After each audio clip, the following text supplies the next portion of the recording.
आमची कुलस्वामिनी आई तुळजाभवानी, सह्याद्रीचा जाणता राजा छत्रपती शिवराय, हिंदू हृदय सम्राट शिवसेना प्रमुख श्रीमान बाळासाहेब ठाकरे यांना मानवंदना। आजच्या या जनसंवाद कार्यक्रमाच्या निमित्तानं मार्गदर्शन करण्यासाठी उपस्थित असलेले शिवसेना पक्षप्रमुख माननीय उद्धवजी ठाकरे साहेब, इथं उपस्थित या राज्याचे माजी मंत्री माननीय संजयभाऊ देशमुख, माझे सहकारी आमदार अकोल्याचे नितीनजी देशमुख, उपस्थित सर्व व्यासपीठावरील शिवसेनेचे पदाधिकारी आणि या विराट अशा सभेस उपस्थित असलेले या वाशिम भागातील सर्व माता भगिनी आणि बांधवांनो, खरं तर हा सभेचा उत्साह अजून निवडणुका जाहीर झाल्या नाही, निवडणुका होतील, परंतु या सभेचा उत्साह जर बघितला तर ही प्रचाराची नव्हे तर विजयाची सभा आहे, अशा प्रकारचं चित्र या सभेचं आहे।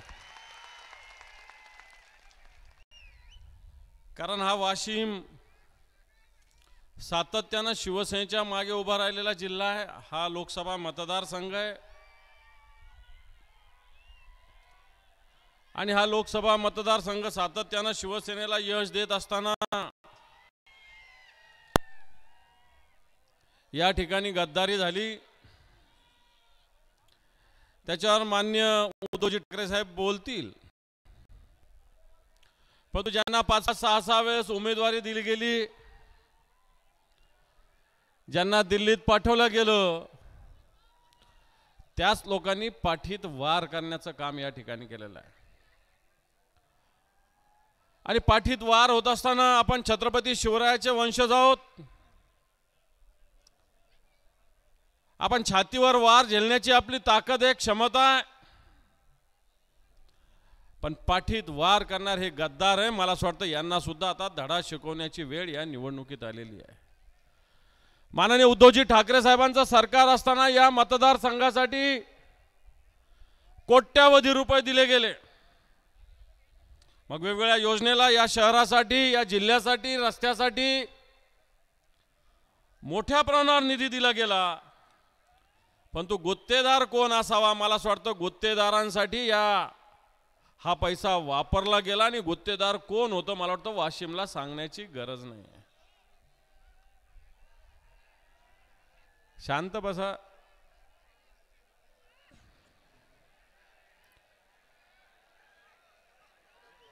परंतु गुत्तेदारासाठी सभा, या सभेमध्ये गुत्तेदारीच्या वर चर्चा करत असताना थोडं शांत रहा,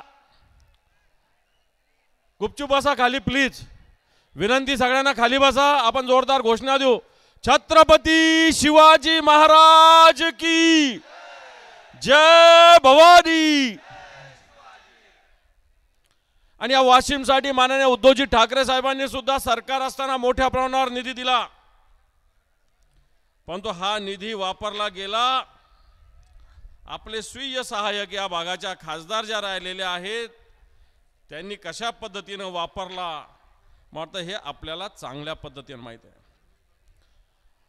परंतु या ठिकाणी बाजूला असेल, या ठिकाणी असेल, गद्दारी झाली, खासदारांनी गद्दारी केली, आमदारांनी गद्दारी केली, परंतु आता संजय भाऊने सांगितलं की इथला शिवसैनिक जागेवर हल्लेला आणि खऱ्या अर्थानं शिवसेनेचं हेच वैशिष्ट्य आहे।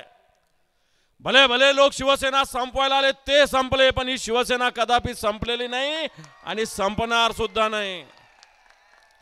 अनेक सेनेचं रजिस्ट्रेशन झालं, अनेक झाल्या, परंतु मला असं वाटतं कारण शिवसेना ही सर्वसामान्यासाठी लढते, शेतकऱ्यासाठी लढा देते, कष्टकऱ्यासाठी लढा देते, बेरोजगार युवकांसाठी लढा देते, माता भगिनीच्या संरक्षणासाठी लढा देते, आणि असा लढा देणाऱ्या शिवसेनेला अजून या हिंदुस्थानमध्ये संपवणारा कोणीही अजून जन्माला आला नाही, जन्माला अजून यायचा बाकी आहे, लक्षात ठेवा।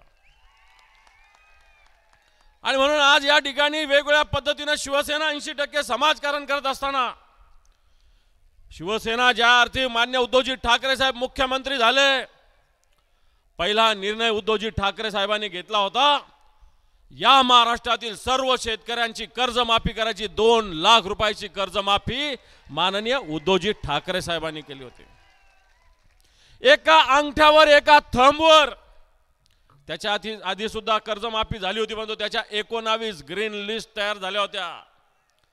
आणि म्हणून इथं उपस्थित असलेल्या बंधू भावांनो, भगिनींनो, मी आपल्याला आवाहन करेल की अशा पद्धतीने कर्जमाफी शेतकऱ्यासाठी उद्धवजी ठाकरे साहेबांनी न्याय दिलेला असताना आज या शेतकऱ्याची स्थिती काय? सोयाबीनचा भाव काय? जो आजचा भाव आहे तो 2012-13 होता। 12-13 सोयाबीन जो भाव होता तो आज 2024 सुद्धा आहे। आणि याच विदर्भामध्ये देवेंद्र फडणवीस यांनी यात्रा काढली होती कापसाच्या भावासाठी, सोयाबीनच्या भावासाठी। काय कापसाला आणि सोयाबीनला भाव मागितला होता जरा आठवा। 2013-14 जो सोयाबीन होता तोच भाव आज असताना आज या सोयाबीनसाठी ज्या पद्धतीने सरकारने मदत केली पाहिजे, आयात निर्यात धोरण केंद्राचं, आज मोठ्या प्रमाणात तेल आयात केलं जातं। ते आयात करत असताना त्याच्यावर टॅक्स 35% होता, तो आता 5% केला आणि सोयाबीनचा भाव खाली आलेला आहे। कापसाचा भाव कापूस उत्पादक शेतकऱ्याला देशोधडीला मागच्या वर्षी या सरकारने लावलं। आज अशा पद्धतीने या भागामध्ये अतिवृष्टी झाली, गारपीट झाली, मागच्या महिन्यात सुद्धा गारपीट झाली, अजून पंचनामे सुद्धा या सरकारने केलेले नाही। मोठ्या मोठ्या घोषणा केल्या शेतकऱ्याला 10,000 कोटी रुपये देण्याच्या, परंतु या शेतकऱ्याच्या पदरात कोणताही 1 रुपया सुद्धा पोहोचला नाही। या शेतकऱ्याच्या शेतामध्ये गारपीट झाली, अतिवृष्टी आली, परंतु या सरकारने मदत केलेली नाही। बंधूंनो, आपण अशा पद्धतीने शेतकऱ्याच्या विरोधात सरकार आहे। या सरकारचे गद्दारांचं सरकार आल्यानंतर मुख्यमंत्र्यांनी सांगितलं हा महाराष्ट्र आम्ही आत्महत्या मुक्त करू, पण आज या सगळ्या देशात सगळ्यात जास्त आत्महत्या या महाराष्ट्रात होत असताना यवतमाळ आणि वाशिम मध्ये सगळ्यात मोठ्या संख्येने आत्महत्या होतात।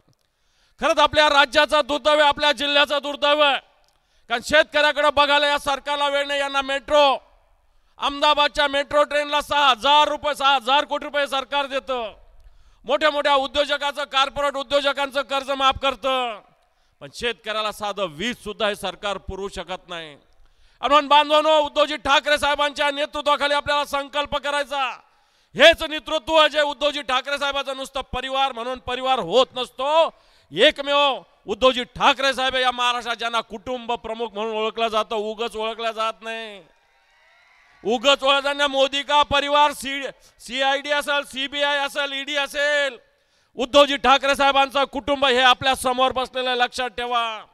आणि कारण ज्यावेळेस कोविड आला होता, ज्यावेळेस या ठिकाणी कोरोनानं थैमान मारलं होतं, या देशाचा, जगाचा जर विचार केला तर उत्तर प्रदेश सारख्या राज्यामध्ये प्रेत नदीत फेकली गेली होती, गंगेत टाकली गेली होती।